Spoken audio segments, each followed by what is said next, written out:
अब सोच लो, अपना इरादा यह है कि 1 लाख लोग जब सरकार को ऐसे दहाड़ेंगे तो उसका क्या हाल होगा।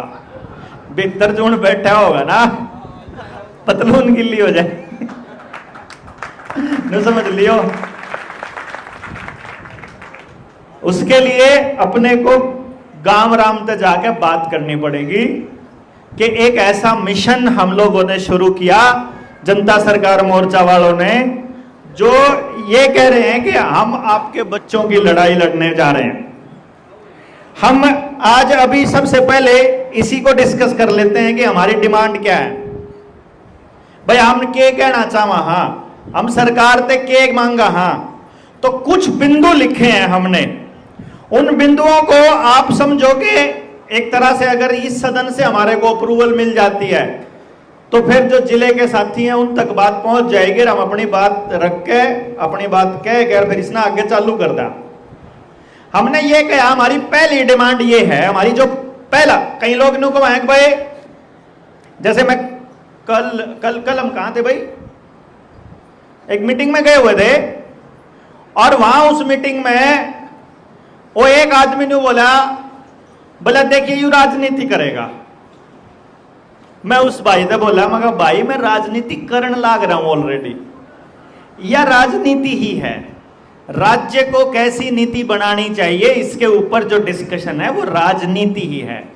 हर आदमी जो वोट डालता है, किसी ना किसी का सपोर्ट करता है, किसी के पक्ष में बोलता है या किसी के विपक्ष में बोलता है, वो राजनीति ही होती है।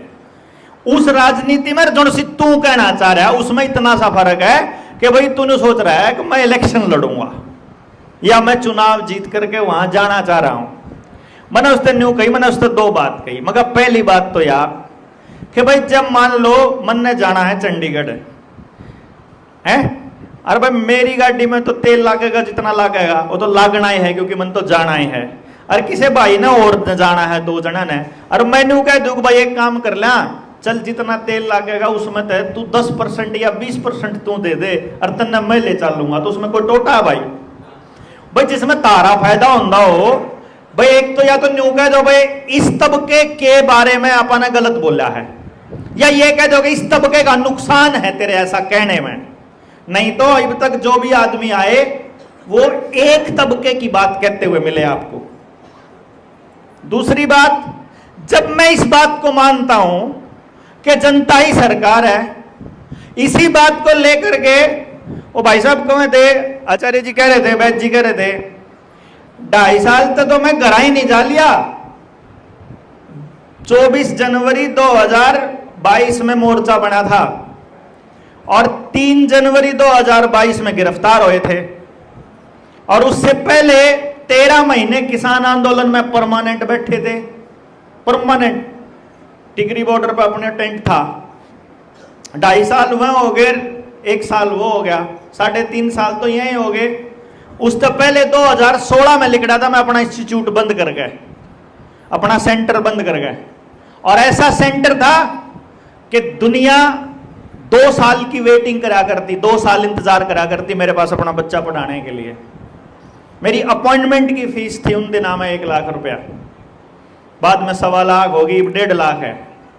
और हमारे पास बच्चा पढ़ाया करता ना कोई 2 महीने की फीस मेरी 5 लाख रुपए हुआ करती।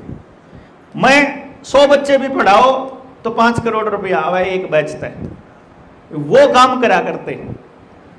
उसको जब ये समझ में आया, मैं उस टाइम पे ये काम करा करता तो ये सोच के करा करता कि मैंने इन बच्चों की जिंदगी बदल दी। फिर मेरे पास एक ऐसा माँ बाप आया, एक ऐसा पिता आया जो अपने बच्चे का एडमिशन ने बोला जी आप पे करवाना है मैंने, और मैंने उसकी यस कर दी और उसने फीस जमा करा दी। और जब वो आखिरी बच्चा था और जब नीचे गए तो साइकिल पर बैठ के जाने लगा, अपने छोरे ने बैठा के, वो साइकिल भी वो पुराने स्टाइल वाला। तो मैंने उससे पूछ लिया, मैंने नाम नहीं लिया आज तक, उसका नाम सुशील था, तो मैंने पूछ लिया, मैं कहा सुशील भाई क्या काम करते हो आप? बोला जी मैं एक फैक्ट्री में काम करा करूँ। कितनी तनख्वाह दरी? बोला जी मेरी 12,000 है तनख्वाह, तो एक लोन सा ले रखा छोटा हा, और कट फिर प्रोविडेंट फंड के कट जाए, कट कटा के 8,000 मिले हैं। यार 8,000 की तनख्वाह आदमी 1 लाख रुपए तो काउंसलिंग के और 5 लाख रुपए फीस का, 6 लाख रुपए कितने देगा तुम? नो बोला जी मेरा 75 गज का प्लाट था, मैंने मकान बना रखा था आधा, मैंने उसका बयाना दे दिया, मैं उन्हें बेच के आप दौरा पढ़ाऊंगा, लेकिन पढ़ाऊंगा आप दौरे।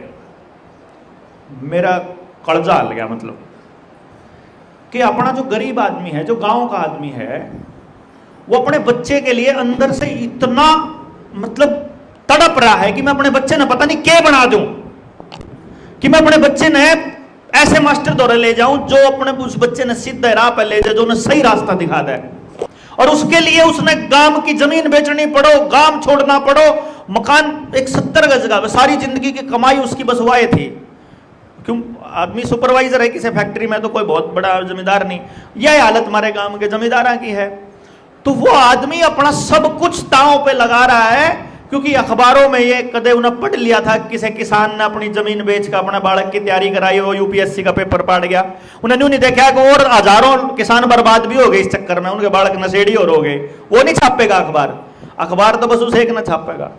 तो मेरे उस दिन न्यू फील होया कि देवेंद्र तू यहाँ जो 100 बालक पढ़ावे है, जो यहाँ पढ़ाओगा, जिनकी फीस आ रही थी मेरे द्वारा 2-2 लाख रुपए एडवांस आ रहे थे सबके कैश, मैंने उस दिन कहा, मगर जो यहाँ बालक पढ़ाओगा ये तो सारे अमीरा के बालक हैं, क्योंकि 5 लाख रुपया 2 महीने की फीस कोई मिडिल क्लास आदमी तो दे नहीं सकता मेरे को।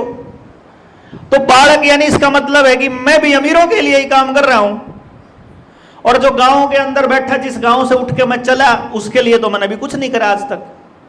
और उसको खत्म करने का एक ही तरीका है कि एक ऐसा एजुकेशन सिस्टम बने जिसके अंदर गरीब से गरीब आदमी के बच्चे को भी वही शिक्षा मिले जो सबसे अमीर को मिले। तो ऐसी शिक्षा प्रणाली के लिए तो बच्चे का जो टैलेंट है उसके हिसाब की शिक्षा होनी चाहिए। बच्चा समाज में कहां स्थापित होएगा ये समाज तय करेगा, और जब समाज तय करेगा तो उसके लिए समाज की भागीदारी चाहिएगी।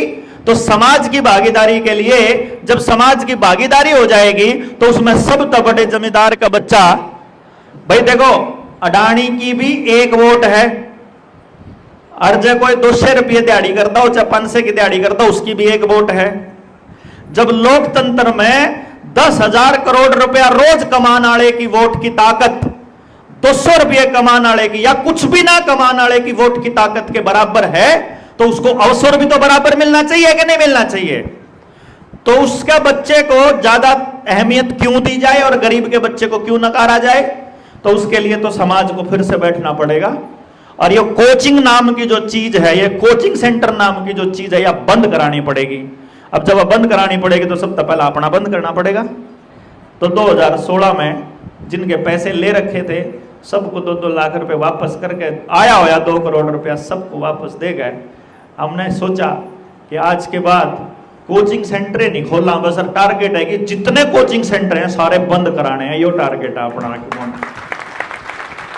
यो करके आप घर से चले थे। इसलिए हम ये कहते हैं कि आखिरी आदमी तक बात पहुंचे, यह बात हम लेना चाह रहे हैं।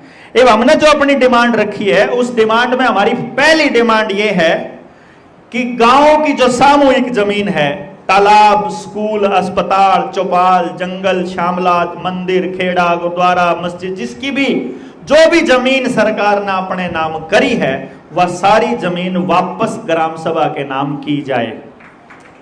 भाई पहली डिमांड तक कोई दिक्कत है किसी ने? हाँ जी, किसी भाई ने लागता हो कोई दिक्कत? अपनी जो साइकिल यात्रा की जो 29 जून से जो यात्रा शुरू हो रही है उसकी दूसरी जो हमारी डिमांड है वो ये है, हम गांव गांव जाएंगे और लोगों को बोलेंगे कि अपने अपने काम में तो लिस्ट बना के दो। कोई आदमी अगर झूठा भी न्यू कह देगा ना, असल में तो झूठ बोलता नहीं हमारा गांव का आदमी, लेकिन कोई अगर न्यू कह देगा कि मेरा दर्द रहा है उस दिन का जिस दिन का इंजेक्शन लग गया है, तो उसकी बात माननी पड़ेगी कि नहीं? क्योंकि उसका दर्द है ना, मैंने थोड़ा दिखा दर्द है, मेरे गोड्डा में दर्द है, मेरा या अगर कड़ी और कोई पेन है तो मन ना पता है, जिस तरह मेरा इस जगह पर दर्द है, बताओ कि कुकर साबित करूंगा है कि नहीं है? तो मेरे को मालूम है। तो हमने दूसरी जो डिमांड है वो हमारी ये है कि जो इस इंजेक्शन के जितने भी साइड इफेक्ट हैं इसकी न्यायिक जांच की जाए। जो आदमी दोषी है उसके ऊपर सख्त कार्रवाई की जाए। इब गांव में कोई बालक मर गया, कोई बूढ़ा मर गया, लागे पाछे कोई पूछण आया किसी ने जिम्मेदारी ली? अरे कोई तो जिम्मेदार होगा। जिस प्रधानमंत्री ने उस सर्टिफिकेट पर अपनी फोटो लगवाई वो जिम्मेदार हो, जिस कंपनी ने वो वैक्सीन बनाई वो जिम्मेदार हो, जिस डॉक्टर ने कहा, जिसने अप्रूव करी, जिसने पास करी, जिस नर्स ने लाई, जिस आंगनबाड़ी वर्कर ने घर आके धमकाए, जिसने बयान दिया, जिस टेलीविजन में उसकी एडवर्टाइजमेंट चली, कोई तो जिम्मेदार होगा। अग्नियों भी है, कोई आदमी मर गया हमारा घर में, कोई भी जिम्मेदार नहीं। धक्के दा मारी गई, धक्का कराया गया। इसलिए जो जिम्मेदार आदमी है उसको सख्त से सख्त सजा, कत्ल की सजा होगी कि नहीं होगी भाई? अगर गांव में एक आदमी भी मरा तो उसके मर्डर की सजा होगी, चाहे किसे ना हो। हमने चाहे एक आदमी छांट की बताओ भाई यो जिम्मेदार है, इसके मरण का यो जिम्मेदार, इसके मरण का यो जिम्मेदार। जिस भी गांव में अगर एक भी डेथ हो रही, जिस गांव में 2 हार्ट अटैक हो जाए, जिसने लोहा रखे निकाला जाए, अगला नंबर मेरा होगा रे, सब नहीं हो रहा ना। हम जो कह रहे हैं कौन जिम्मेदार है उनका? फिर तो जो जिम्मेदार है उसके ऊपर सख्त कार्रवाई हो, और जिसके घर में नुकसान होया है, मानस मरेगा न्यारा। हालांकि ये ब्लड मनी होएगी कि आदमी मरांदे रहो और पैसे लेते रहो, लेकिन उसके पक्ष में नहीं है। लेकिन हमने सोचा है कि जिन कंपनियों ने लाखों करोड़ रुपया कमाया है उनको कंगला नहीं करा तो फिर फायदा क्या है अपने आंदोलन का, है कि नहीं? तो जो मरा है उसका न्यारा, और जिसके गोड्या में दर्द होया कम से कम 10 करोड़ रुपया प्रति व्यक्ति नुकसान की भरपाई की जाए। गलत है कि सही है भाई? हमने नहीं चिंता 1 रुपया उसमें से। तीसरी डिमांड हमारी है, चाहे कोई पॉलिसी बनाओ, चाहे कोई कानून बनाओ, चाहे नोटिफिकेशन निकालो या जो मर्जी करो, लेकिन एक चीज तय हो जाए, या फिर गांव इसके ऊपर अपना लठा लो। लठियो है कि हर गांव के जल, जंगल, जमीन और जानवर, इन 4 चीजों का फैसला लेने का अधिकार ग्राम सभा का हो। सरपंच का नहीं, पंचायत का नहीं, ग्राम सभा का, गांव का। ग्राम सभा का मतलब कोई भी निर्णय तब पास माना जाएगा जब 70% लोग उसके ऊपर हाँ भर देंगे।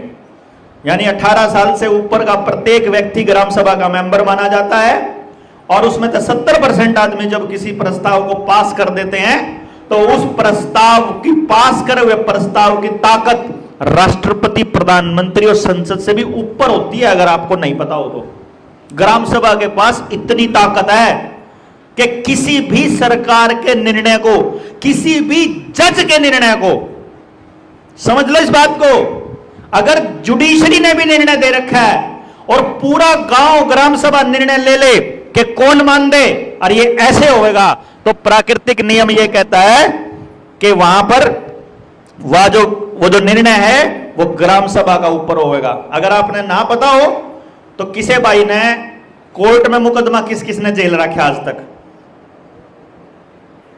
जेल रखा? इनमें तो एक भी आदमी मेरी बात नहीं काटेगा। कोर्ट में मुकदमा चल रहा हो, चागले ने मानस मार रखा हो सामी आड़ेगा, अगर वो अंदर जाकर के दोनों पार्टी ये लिख के दे देते हैं एफिडेविट के ऊपर कि हमारा समझौता हो गया पंचायत में, तो कोर्ट की औकात नहीं है उस कत्ल करने वाले आदमी को सजा दे दे। पता होगा ना? इसका मतलब कोर्ट सर्वोपरि नहीं है, यहां पंचायत सर्वोपरि है, ग्राम सभा सबसे ऊपर है। तो हमारी डिमांड है कि जल, जंगल, जमीन और जानवर के ऊपर फैसला लेने का अधिकार किसका हो? ग्राम सभा का, यानी गांव का, क्योंकि उसके अंदर एक एक पेड़, एक एक उसकी जमीन का एक एक इंच का टुकड़ा वो हर गांव के आदमी का है, वो सरकार का नहीं है, पंचायत का नहीं है। तो उसका फैसला वही तो लेंगे जिनका है।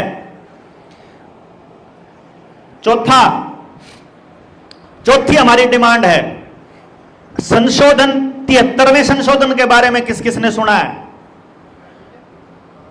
संविधान में 73rd अमेंडमेंट के बारे में राजीव गांधी ये काम करके गए थे। उसने ग्राम सभा को ताकत दी थी, जो मैंने ये ताकत बोली है, ये ग्राम सभा को ताकत राजीव गांधी ने दी थी। 71वां, 72वां और 73वां संशोधन, 71वां और 72वां तो नोटिफिकेशन आ गया था। 73वें संशोधन में यह है कि ग्राम सभा के पास किए गए निर्णय पर आर्थिक आर्थिक मुद्दों पर निर्णय लेने की ताकत भी ग्राम सभा के, अभी तक पैसा उसके अंडर में नहीं है ग्राम सभा के, तो 73वें संशोधन में पैसा भी गांव के अंडर में आ जाएगा, फिर हमें किसी से ग्रांट लेने की कोई आवश्यकता नहीं है। ये 73वें संशोधन की नोटिफिकेशन जारी करो। गलत है सही है जी? है? समर्थन तो दे दो हाथ ठाके। ठीक बात। अगला है 5वां कि या तो किसान अपनी फसल जो भी खेत के अंदर बोएगा, या तो आप बेच के नहीं कह दो भाई आप फसल बो दो, फिर अंग्रेजा की तरह नील की खेती करवा देंगे, जमीन बंजर करा देंगे, हैं? और नहीं तो किसान जो कुछ भी बोन लाग रहा है उसके बोने में, उसकी जमीन में जो भी पैदावार हो रही है उसकी पैदावार की खरीदने की और एमएसपी की गारंटी का कानून जो किसान मांगने लग रहे हैं। गलत है कि सही है? पास है? अगला है जी टोल प्लाजा। हमारी छाती पे जो मूंग दड़े हैं, हमारी जमीन धक्के तले रखी, अपनी जमीन पे चल रोड बनाने का पैसा भी हमने दिया, गाड़ी लेने का रोड टैक्स भी हमने दिया, और रोड टैक्स देने के बावजूद, अरे एक और बता दूं, किसी भाई ने नई नई गाड़ी खरीदी हो ना, अपना बिल देखिए उठा के, पहले नंबर पे तो बिल ने ले हैं ये आरटीओ वाले डाकू, जिस पे असली कागज हो मालिक वो तो अंधा होगा, और असली कागज तो आरटीओ वाले लिया बैठे। मरता तो एक रजिस्ट्रेशन का दे रखा है किराया, ये तो किराए पे है, जब चाहे सरकार बंद कर देगी, करनी थी सरकार ने, जब्त कर लाएंगे बोला थारी गाड़ी, क्योंकि वो आपकी है ही नहीं, असली कागज तो उन्हें पे है, तो असली मालिक तो वही, रजिस्ट्री जिस पे होगी वही तो मालिक होगा, रजिस्ट्री तो उन्हें पे है। दूसरा, अगर हमारे पैसे से सब कुछ बन रहा है और हम रोड टैक्स देने लग रहे हैं, तो क्या हमारे को सड़क पे चलने का टोल टैक्स देना चाहिए? नहीं देना चाहिए, टोल टैक्स नहीं देना चाहिए। और फिर जब आपके फास्टैग में पैसे ना हो यार, फास्टैग ही ना हो तो डबल देना चाहिए? नहीं। चलो ये हम न्यू नहीं कर दे, टोल टैक्स सारे बंद कर दो। एक आधा भाई न्यू कह देगा जो सा सरकार के पक्ष का है, अब भाई रोड पे चलो सुविधा चाहिए तो टैक्स तो देना चाहिए। अब उसने लड़ाई ने छोड़ दिया कि हम एक भी आदमी की खिलाफत की बात नहीं करांगे, हम ऐसी कोई बात ही नहीं कहेंगे समाज का एक भी आदमी मारे न्यू कह देखता ने मारा नुकसान कर दिया। हम न्यू कह रहे हैं भाई हर टोल के ऊपर, क्योंकि ये टोल बहुत बड़ा षड्यंत्र है और इसका फास्टैग उससे भी बड़ा षड्यंत्र है, और इसने तोड़ देगा कैश। तो हम ये कह रहे हैं कि हर टोल के ऊपर एक लाइन कैश की होनी चाहिए। गलत है सही है भाई? है कोई दिक्कत तो नहीं किसी ने इस बात पे? भाई हम कैश देना चाहते हैं, हम क्रेडिट कार्ड से पेमेंट करना चाहते हैं, अपने डेबिट कार्ड से करना चाहते हैं, हम नहीं फास्टैग में रिचार्ज करा दे भाई। क्योंकि मैं आपको बता दूं, नितिन गडकरी का बयान अभी भी आया था और कुछ टाइम पहले भी आया था। पहले आया था ट्रायल होगा और अभी आया है ट्रायल कामयाब रहा। ट्रायल क्या है कि आपकी गाड़ी के अंदर लगे जीपीएस से टोल टैक्स कनेक्ट हो जाएगा, उसके बाद आपको प्रति किलोमीटर गाड़ी का टैक्स देना पड़ेगा, और सिर्फ प्रति किलोमीटर नहीं, स्टार्ट होने का भी टैक्स देना पड़ेगा।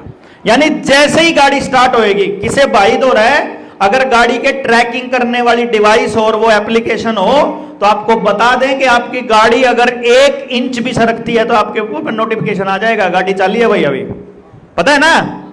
तो वो जो जीपीएस वाली जो ट्रैकिंग है, वो ट्रैकिंग क्या करेगी कि लोकल रोड पे इतने किलोमीटर चाली, डिस्ट्रिक्ट रोड पे इतने किलोमीटर चाली, स्टेट रोड पे इतनी चाली, नेशनल हाईवे पे इतनी चाली, भारतमाला आले पे इतनी चाली, और इसके हिसाब से प्रति किलोमीटर इतना टैक्स, और जिस टाइम पे गाड़ी बंद होएगी खाते में तो ऑटोमेटिक कट जाएगा। क्योंकि वो रजिस्ट्रेशन नंबर एक फोन नंबर के साथ कनेक्टेड है, वो फोन नंबर एक आधार के साथ कनेक्टेड है, और वो आधार सारे कागजों के साथ कनेक्टेड है। समझ गए?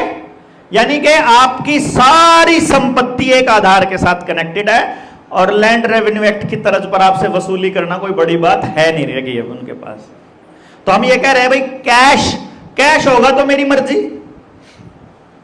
भाई आप सोचो सीबीडीसी आ जाए और जनता सरकार मोर्चा दान मांगने लग जाए आपसे, है? अरे ऊपर तो सीबीडीसी का आदेश आ गया कि जनता सरकार मोर्चा को दान नहीं दे सकते ऑनलाइन, अरे कैश जेब में है नहीं, वो लिया फिर मारा तो काम। और जहां तक कहूं तो भाई इस व्यवस्था में कर्णमयन भैया का सहयोग जरूर करियो, दान जरूर दे के जाइयो यार है, इसलिए बताऊं हूं मैं। कोई कौन ले रहा भाई? कोई है किसी की ड्यूटी लगाई गए हैं? अशोक जी हैं, कहाँ है अशोक जी?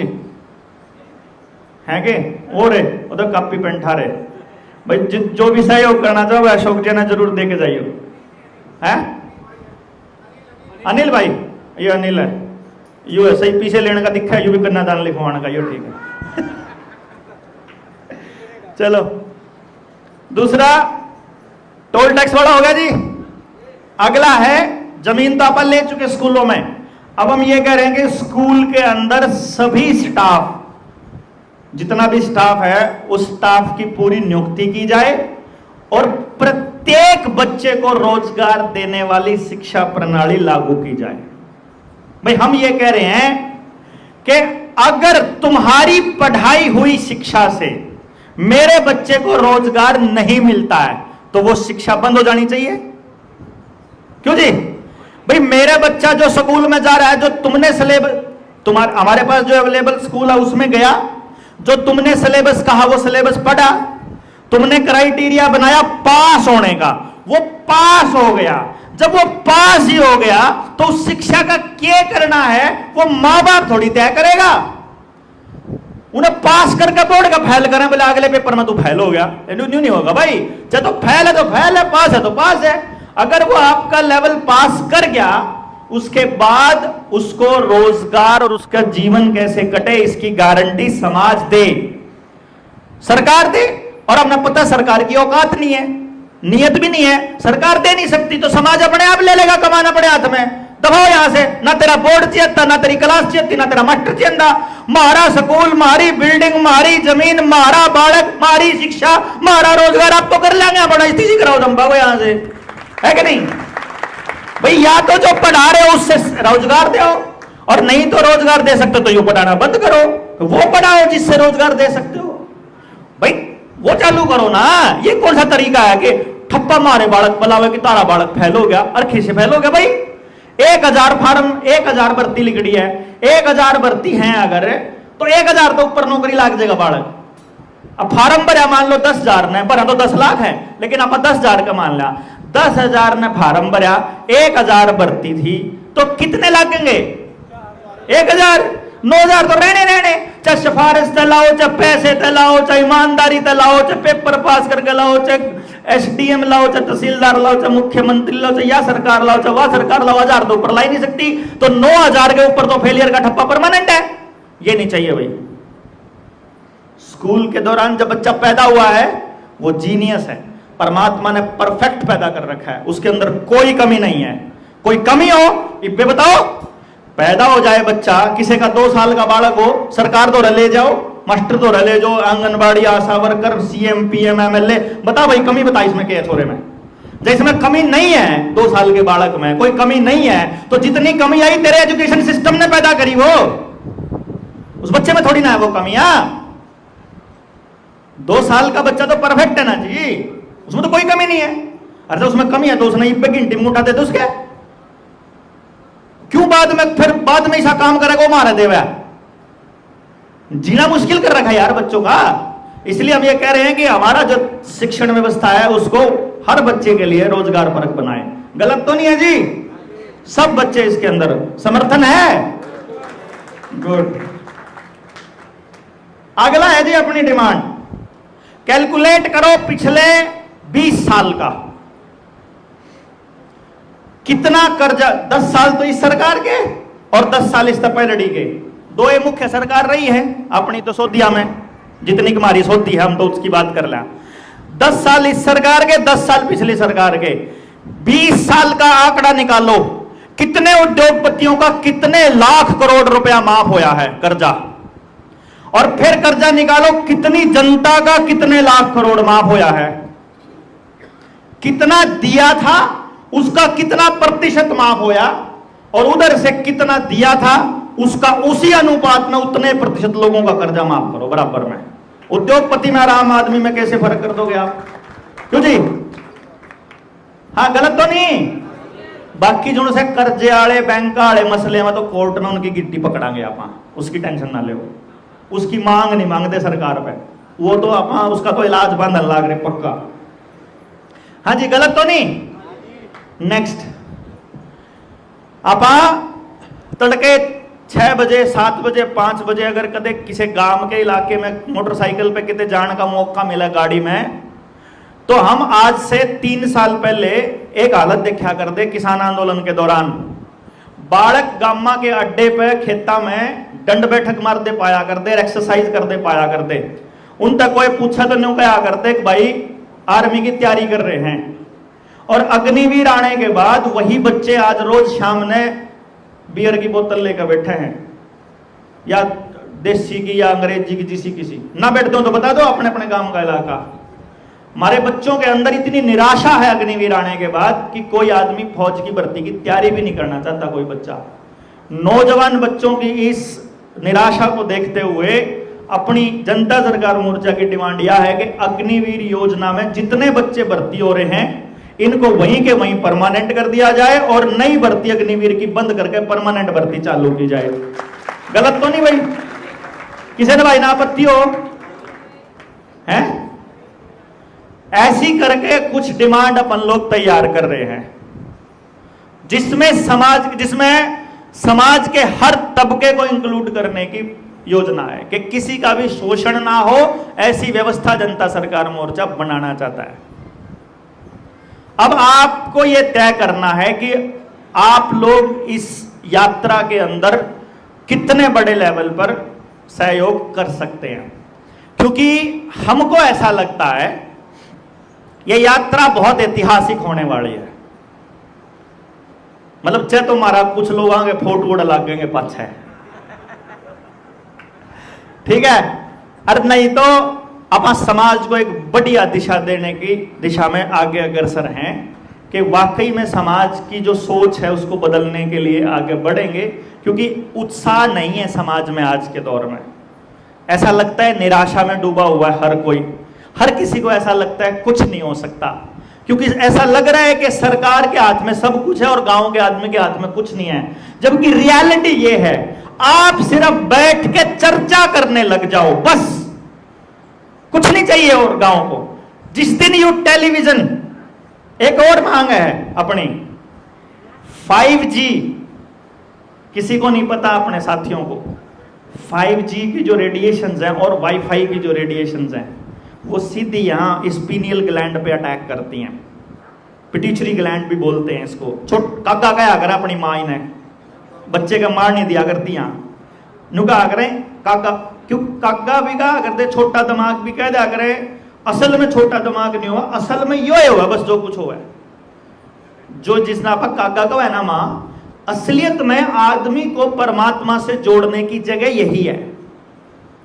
और इसको अगर कोई चीज नुकसान पहुंचाती है, अगर इसको नुकसान पहुंचाती है, वो 4 कारक हैं जो इसको नुकसान पहुंचाते हैं।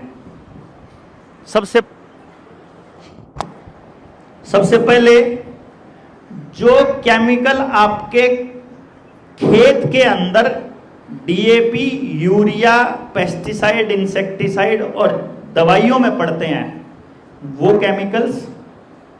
दूसरा वाईफाई और 5G की रेडिएशंस। तीसरा पैकेट वाला जो भोजन, पैकेट वाला जो खाना खा रहे हैं वो, ये डायरेक्ट अटैक करते हैं इस पिट्यूटरी ग्लैंड के ऊपर। इसके 2 काम हैं। ये ग्लैंड हमको हायर सेल्फ, जिसको हम परमात्मा बोलते हैं, जिसको हम अलग अलग तरह से, कुछ जिसको भी जो मानने वाला है वो उसको हायर सेल्फ, मैं उसको ऊर्जा का स्रोत बोलता हूं, मैं उसको सोर्स बोल रहा हूं। तो अपने उस परमात्मा से जोड़ने की ये सिस्टम, ये एंटीना है। इसी से हमें सही और गलत की पहचान होती है। आप किसी भी बच्चे को, किसी भी इंसान को अगर अंधा रखना चाहते हो कि वो गलत और सही का निर्णय ना ले पाए, तो उसका भोजन खराब कर दो, उसकी दिनचर्या खराब कर दो, उसके शरीर का जो बॉडी क्लॉक है उसको खराब कर दो। और प्रकृति का बहुत बड़ा रोल रहता है उसमें। यदि आप हर रोज कम से कम 1.5 से 2 घंटे अगर आप पैदल नहीं रहते हो, नंगे पैर सीधा जमीन के साथ टच, लकड़ी, कालीन, ये नहीं, मिट्टी, पत्थर या घास, घास भी न मारता हुआ अमरीकन दे दी मेरे बेटा ने, मारे वाली तो दुबड़े, वो छोटे भी नहीं ना देसी वाले तो, मतलब वो जमीन के साथ टच होने वाली हर चीज को तोड़। अपने आड़े पुरखे नंगे पैर क्यों रहा करते? ऐसा थोड़ी था कि उन पर चप्पली बनाने का जुगाड़ को नहीं था, ऐसा नहीं था। उनको पता था कि नंगे पैर रहना कितना जरूरी होता है। असल में हमारा शरीर, आपको पता चले अगर, अपने शरीर में 80% पानी है, पता है ना? 80% पानी है और बाकी के सॉल्ट हैं अंदर पड़े। कैल्शियम है, मैंगनीज है, सोडियम है, क्लोरीन है। हाँ, फ्लोराइड का बहुत बड़ा असर होता है इसी के ऊपर, फ्लोराइड का। तो सॉल्ट और पानी ये क्या बनाते हैं? जब बॉडी के अंदर किसी जगह पर पानी और सॉल्ट हो जाए, बैटरी में क्या होया करे? यही तो है, सॉल्ट ही तो होया करे, तो इलेक्ट्रोड बनते हैं। तो असलियत में हमारी बॉडी अपने आप में चलती फिरती एक बैटरी है। आई बात समझ में? और बैटरी का बिजली के ऊपर, मतलब हम लोग इलेक्ट्रिक के कंडक्टर हैं, बहुत बढ़िया, बिजली के बहुत अच्छे कंडक्टर हैं। और बैटरी की खासियत क्या है कि जब उसको, अपने अगर धरती को देखा हो, जब बिजली जब गिरती है तो जमीन की खासियत यह है कि वो सारी की सारी ऊर्जा को सोख लेती है जमीन। तो हमारी बॉडी जब चार्ज होती है, चार्ज कैसे होती है? जब भी हम कोई भी इलेक्ट्रिकल आइटम को हाथ लगाते हैं तो बॉडी हमारी चार्ज होती है। और जब बॉडी हमारी चार्ज होती है तो बॉडी हमारी ताकत घटती है। ठीक है ना? हमारी, यानी कि हमारे जो हमारा बॉडी का फ्लो है करंट का, उससे उल्टी दिशा में अगर बॉडी चलेगी तो। और प्रैक्टिकल देखना हो तो वहीं पे दिखा दूंगा, किसी ने भाई ना आना हो तो, चेक करना हो तो। है कोई चेक करनिया? आवे के कोई जिसने डाउट हो? आ जा, रहा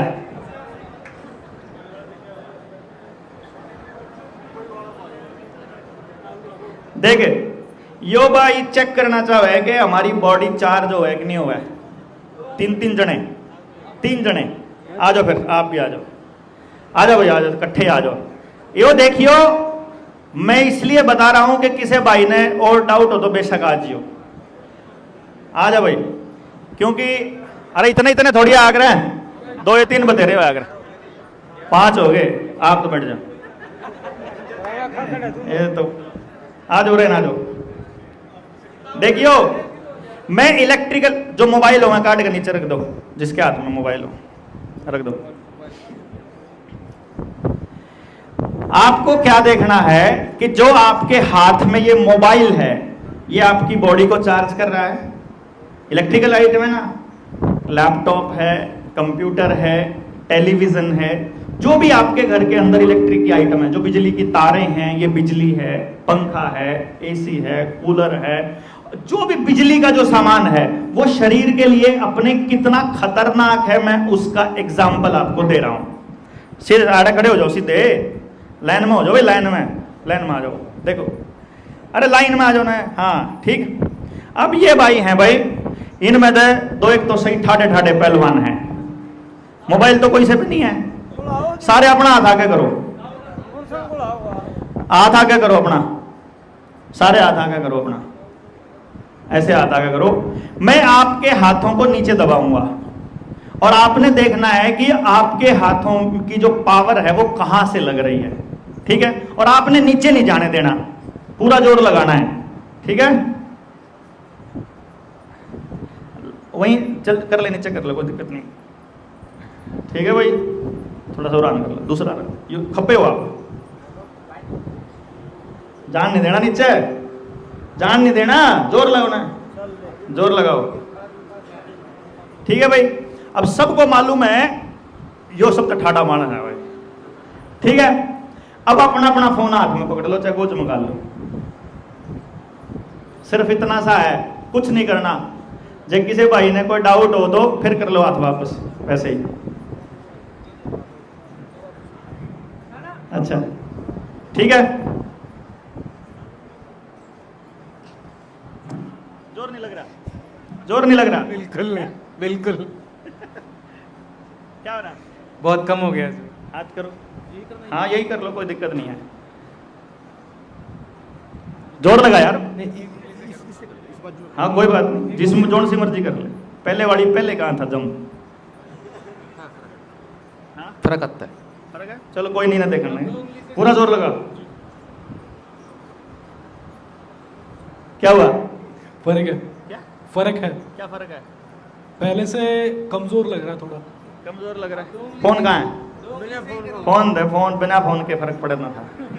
कितने भी शरीर में कहीं भी टच हो जाए फोन, बस उसके बाद गात में जान नहीं रही, दिक्कत ये, मतलब कोई जरूरत नहीं। क्यों जी? वो फील है, वो फील।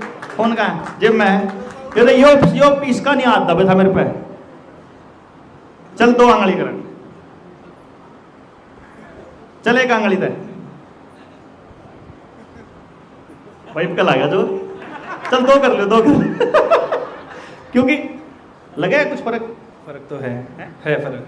और सिर्फ किसी को ये लगता हो कि भाई पहली बार में जोर लग लिया था, एक वापस अपना फोन निकाल के रख दो।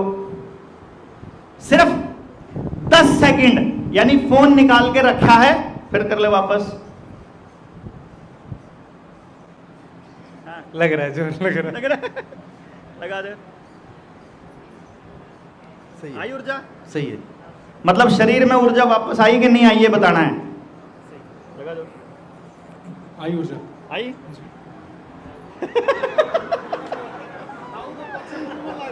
आई कि नहीं आई? हाँ फर्क पड़े।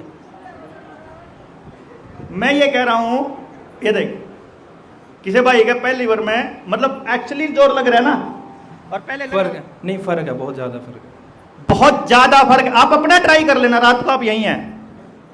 मैंने ये एक्सपेरिमेंट मोबाइल पे देखा था, मेरे यूट्यूब चैनल, मतलब यूट्यूब चैनल पे देखा था, मुझे यकीन नहीं हुआ था, इसीलिए मैं खड़ा होके आके चेक कर रहे हैं। और ये सिर्फ चेक करने आया था, पर मैंने तो यूट्यूब पे देखा, उन्होंने सोचा कदा यू मानस अपने ले रहा हो रामदेव की तरिया। चलो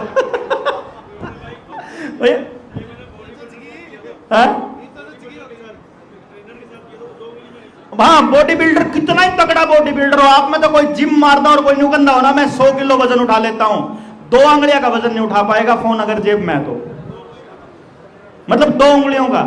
ये इतना कहने का मतलब आप समझ नहीं रहे हो, आप जो प्राकृतिक चीज है। और एक और बताऊं, कुछ मत करना, अगर इन भाइयों को मैं अभी प्रैक्टिकल कर लेना, मैं आपको गारंटी से कहता हूं, अपने फोन के साथ खेत की मिट्टी जिसमें केमिकल ना पड़ा हो, सिर्फ वो मिट्टी उस पॉकेट में डाल लेना, उसके बाद आपकी ऊर्जा नहीं जाएगी। यानी कि असलियत जो चीज, प्रकृति की जो ताकत है ना, ऑर्गेनिक बीज, तुलसी का पत्ता, ऑर्गेनिक मतलब मिट्टी, गाय के गोबर से, यानी अगर गाय का गोबर है उसका बना हुआ उपला है और उसकी राख है, वह डाल लो अपने फोन के अंदर, मतलब फोन के आसपास। मैं कुछ नहीं कह रहा हूं, मैं साइंस का आदमी हूं भाई, मतलब मैं इतना खाम खाई की बात पे यकीन ऐसे नहीं करा करता, लेकिन मैंने इसको प्रैक्टिकल किया है। हाइब्रिड बीज है, कोई हाइब्रिड पत्ता है, वो फ्रूट, वो पत्ता हाथ में ले लो और दूसरे हाथ में एक्सपेरिमेंट करके देखो, ऊर्जा डाउन गई तो समझो यो नुकसानदायक है शरीर के लिए, ऊर्जा वापस बनी रही तो समझो असली है। मतलब कोई इसके लिए कोई केमिकल लगाने की जरूरत नहीं, कुछ नहीं लाने की जरूरत। पानी की बोतल है, पानी की बोतल, पानी प्लास्टिक वाली बोतल है ना, जो ये आप जिसने आपा का करें कि यू मिनरल वाटर दुकान पर खरीदा करा, 1 घूंट भर के ऊर्जा खत्म, मतलब डाउन कति, और उसमें मिट्टी डाल लो वापस आ जाएगी ऊर्जा, राख डाल लो वापस आ जाएगी ऊर्जा। इतनी गजब की चीज थी राख अपने घरों के अंदर। मैं ये इसलिए कह रहा हूं कि आपको प्रकृति से अलग किया गया। शहर इस पूरे षड्यंत्र का सबसे बड़ा रोल अदा करने वाला जगह है। शहर नरक है इस धरती के, शहर याद रखना, इसीलिए आपके गांव को बर्बाद करके शहरों को आबाद किया जा रहा है, क्योंकि एक शहर है जो उनकी सत्ता स्थापित करेगा और गांव है जो उनकी सत्ता को उखाड़ के अपनी सत्ता स्थापित करेगा। इसीलिए उनको पता है, तो गांव के आदमी को भी शहर की तरफ पे लेके जाया जा रहा है। आपके पहनावे का, आपके खाने का, आपके पानी का, आप कहां खड़े हो, आप कैसे खड़े हो, आप किस जगह पर खड़े होकर के आपके दिमाग में कैसे विचार चल रहे हैं, इन चीजों का भी फर्क पड़ता है उस हायर सेल्फ से जुड़ने के लिए।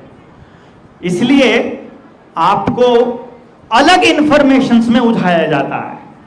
जब आप अपने मोबाइल के ऊपर स्क्रॉल करते रहते हो तो आपकी पिट्यूटरी ग्लैंड पे अटैक होता रहता है। टेलीविजन, कोई भी स्क्रीन है, टीवी की कोई भी स्क्रीन है, उसका पेटेंट माइंड कंट्रोल यूनिट के नाम से है। और मैं पहले, टीचर बैठा है क्या यहां कोई टीचिंग प्रोफेशन से, जिसने बीएड कर रखी हो, एमएड कर रखी हो, जेबीटी कर रखी हो ना, पढ़ांदा ना हो बेशक, तो जिन्हें जेबीटी बीएड कर रखी है उनको किताबों में पढ़ाया जाता है 1986 की शिक्षा नीति।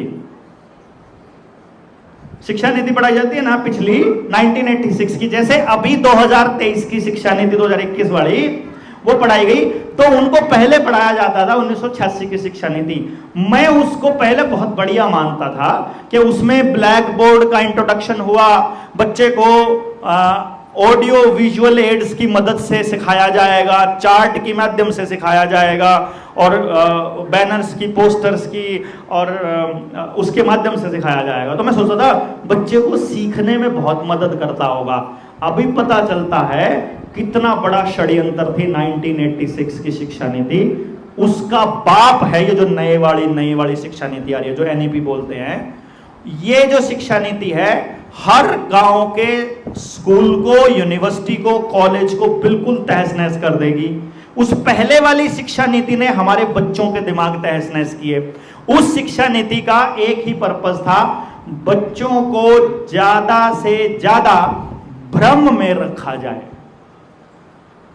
भ्रम में कैसे रखते हैं? भ्रम में ऐसे रखते हैं, नर्सरी क्लास का बच्चा या पहली दूसरी क्लास का बच्चा जो स्कूल में जाता है, उस बच्चे को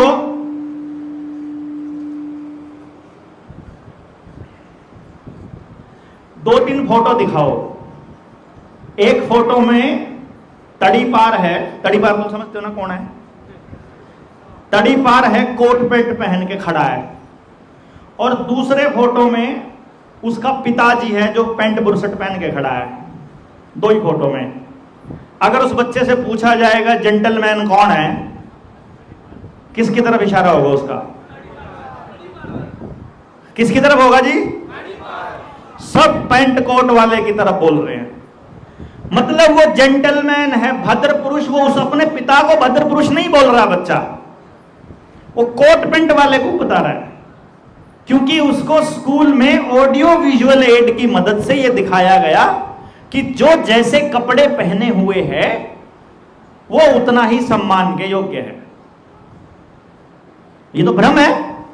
क्यों जी? रियलिटी क्या है?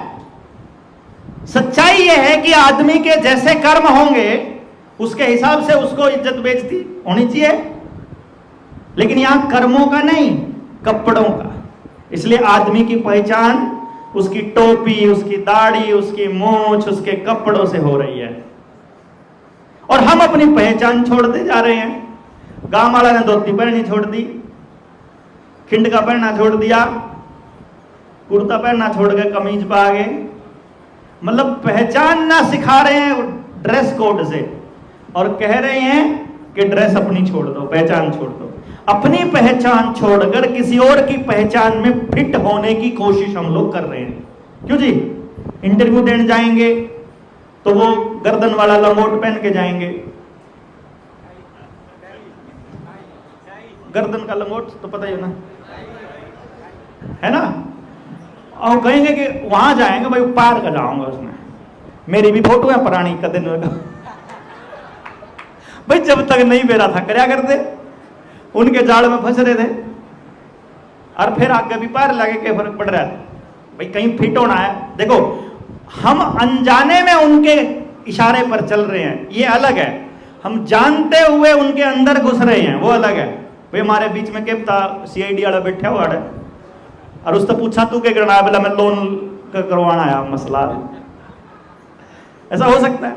मतलब वो हम उनके हिसाब से अपनी इच्छा से, अपनी समझ से उनके अंदर घुसने के लिए कुछ करते हैं, वो अलग है। लेकिन उनके हिसाब से चले तो वो फिर समझो फंस गए। तो कहने का मतलब यह हुआ कि उन लोगों ने अपनी एजुकेशन सिस्टम पर अटैक किया। पहला एजुकेशन सिस्टम क्या कहता है, अपना एजुकेशन सिस्टम यह कहता है कि बच्चे को अपना जीवन यापन करने में, उसके अंदर जो टैलेंट है उसको निखारने के लिए, और फिर समाज में समाज उपयोगी उसका रोल निर्धारित करने में शिक्षा का महत्वपूर्ण योगदान होना चाहिए। क्यों जी?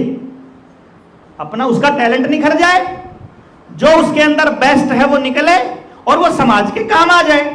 क्योंकि बच्चा समाज की पूंजी होता है, समाज उसको तैयार करता है और समाज के लिए ही बच्चा तैयार किया जाता है।